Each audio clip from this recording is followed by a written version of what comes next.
Meron ako ditong dalawang Spider-Man Brand New Day.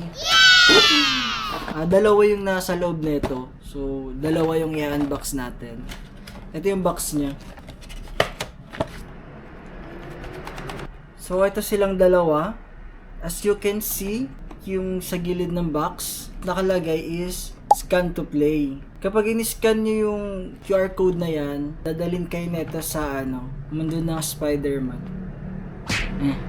Pag in-scan nyo yung QR code na yan, maglalaro kayo. Siyempre, scan to play nga, di ba? So, ito muna yung bubuksan natin, yung color red. Kasi ito kulay blue. Red, blue, red, blue, red. Unang-una ay ang heart. Heart ni Spider-Man. Tapos meron siya ditong ganito. Though dalawa lang naman yung laman nito. Ito at saka itong bubuksan natin. Next ay ang ito. Ayan, yung bag. Wow! Ang cute. Meron siyang hook dito na pwedeng ilagay sa bag na mismo. Ito, napipindot siya para siya dito. So, dito may butas. I-shoot lang natin siya dyan. Tapos, kapag shoot, i-press lang to. Tapos, kapag press mo, ganito siya. Wow! Ang cute! Bukod sa meron ka ng bag design, meron ka pang laruan. Buksan naman natin yung isa. Yung color blue.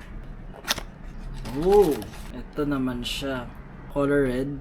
Tapos, ang cute!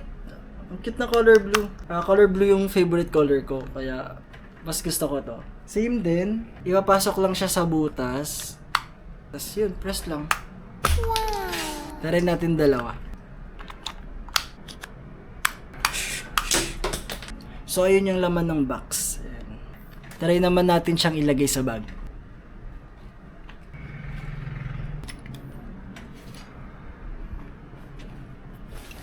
Ang cute! Pero syempre, hindi ko siya display sa bag. I-display ko siya dito sa bahay. Ito ulit sila. Excited na ako mapanood yung brand new day ng Spider-Man. So yun lang and bye-bye!